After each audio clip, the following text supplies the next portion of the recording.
بسم اللہ الرحمن الرحیم۔ میرے پیارے مسلمان بہن بھائیوں، ایک دفعہ حضرت موسیٰ علیہ السلام نے بنی اسرائیل کی جماعت میں بہت عالی شان بیان فرمایا۔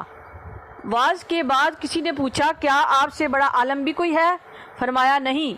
اللہ تعالیٰ نے فرمایا، اے موسیٰ، تم سے بڑے عالم خضر علیہ السلام ہیں۔ موسیٰ علیہ السلام نے اللہ تعالیٰ سے ان کا پتہ پوچھا۔ فرمایا، جس جگہ دو دریا آپس میں ملتے ہیں وہ آپ کو وہاں ملیں گے، اور اللہ تعالیٰ نے اس جگہ کی نشانی یہ بتائی ہے کہ جس جگہ بنی ہوئی مچھلی زندہ ہو کر دریا میں چلی جائے گی وہاں ملیں گے۔ آپ نے مچھلی لی اور یشوع علیہ السلام جو کہ آپ کے بھانجے تھے اور آپ کے لائق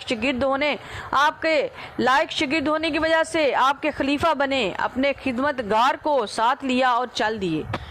دو دریاؤں کے ملنے کی جگہ جو کہ بحر فارس و بحر روم تھی، یہاں موسیٰ علیہ السلام اور خضر علیہ السلام کی ملاقات ہونی تھی۔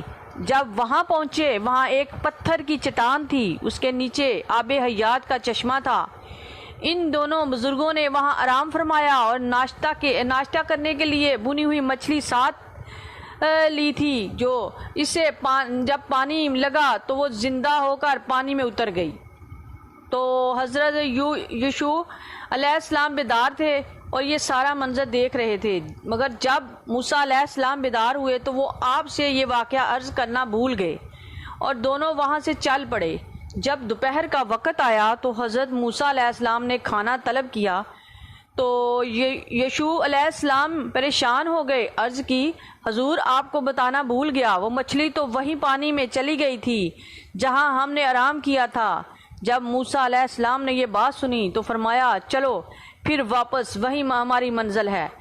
جب پھر اسی مقام پر واپس آئے تو اللہ تعالیٰ نے فرمایا کہ انہوں نے میرے مقبول بندے کو پا لیا جسے ہم نے رحمت اور علم و ادنا عطا کیا۔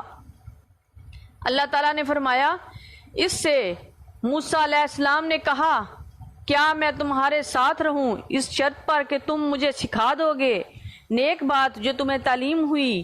یعنی حضرت موسیٰ علیہ السلام نے حضرت خضر علیہ السلام کو علم ترقیت کے حصول کے لیے کہا۔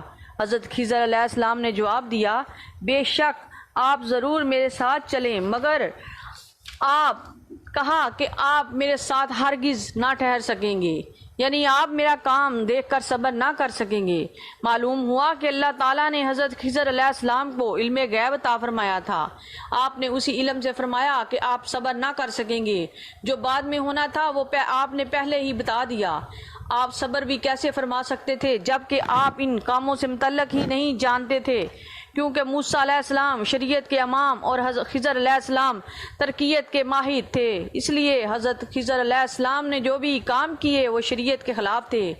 تو حضرت موسیٰ علیہ السلام نے جواب دیا کہ اگر اللہ تعالیٰ نے چاہا تو آپ مجھے صبر کرنے والا پاؤ گے اور میں آپ کے کسی کام پر اعتراض نہیں کروں گا۔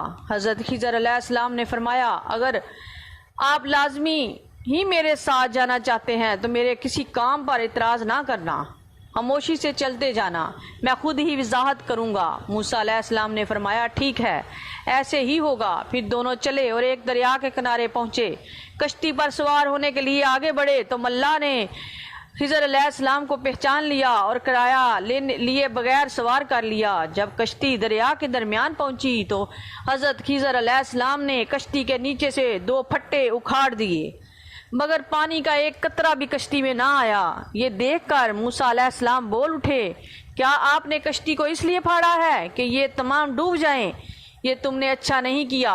ایک تو ملاحوں نے ہم سے کرایہ بھی نہیں لیا اور آپ نے ان کی کشتی کو خراب کر دیا۔ خضر علیہ السلام نے فرمایا، میں نے نہیں کہا کہ آپ صبر نہیں فرما سکیں گے۔ حضرت موسیٰ علیہ السلام کہنے لگے، چلو اب کوئی اعتراض نہیں کروں گا۔ پھر دونوں چلے، حتیٰ کہ ایک میدان آ گیا، یہاں بچے کھیل رہے تھے۔ ان میں ایک بچہ جسور نامی نہایت ہی خوبصورت حسن و جمال والا تھا۔ خضر علیہ السلام اسے دیوار کی آڑ میں لے گئے اور اسے قتل کر دیا۔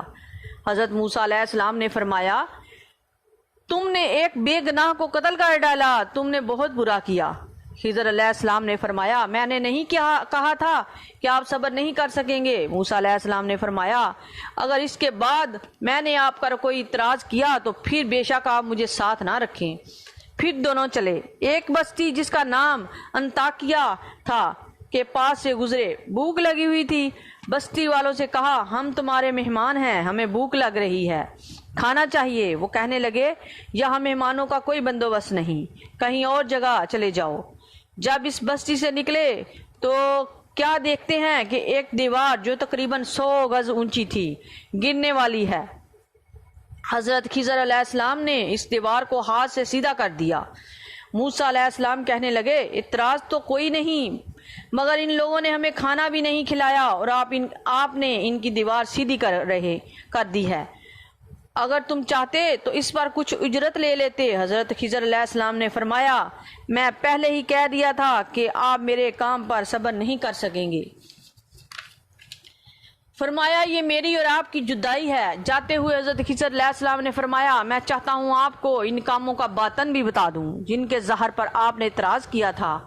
وہ کشتی جو میں نے پھاڑ ڈالی تھی اس کے مالک غریب لوگ تھے اور وہ اس کے ذریعے اپنے بال بچوں کی روزی کماتے تھے، اور جس دن ہم سوار ہوئے تھے اس وقت دریا کے دوسرے کنارے ایک ظالم بادشاہ جس کا نام جلندی بن کر تھا، جو اندلس کی بستی کرتبا کا بادشاہ تھا، بیٹھا ہوا تھا۔ جو کشتی بھی صحیح اور سالم دیکھتا اسے چھین لیتا۔ میں نے سوچا کہ کشتی کو عیب لگا دوں تاکہ ان غریبوں کی کشتی بچ جائے، اور جو بچہ جو میں نے قتل کیا تھا اس کے والدین مومن ہیں، لیکن اس بچے کی پیشانی پر کافر لکھا ہوا تھا اور والدین کو اس سے بہت پیار تھا۔ میں نے سوچا کہ کہیں ایسا نہ ہو کہ اس بچے کی محبت میں والدین بھی کافر ہو جائیں اور اللہ تعالیٰ اس کے والدین کو اس سے بہتر بچہ عطا فرما دے گا۔ اور نمبر 3 وہ دیوار جس سے میں نے اپنے ہاتھ سے سیدھا کر دیا تھا، اس دیوار کے مالک یتیم بچے تھے۔ بچوں میں ایک کا نام احرم اور دوسرے کا نام حریم تھا، اور اس دیوار کے نیچے ان کے باپ نے خزانہ دفن کر دیا تھا، اور ان کا باپ نیک آدمی تھا۔ اگر وہ دیوار گر جاتی تو خزانہ لوگ لوٹ کر لے جاتے، اور بچے ابھی چھوٹے ہیں۔ میں نے اس دیوار کو سیدھا کیا تاکہ ان یتیموں کا حق ضائع نہ ہو جائے۔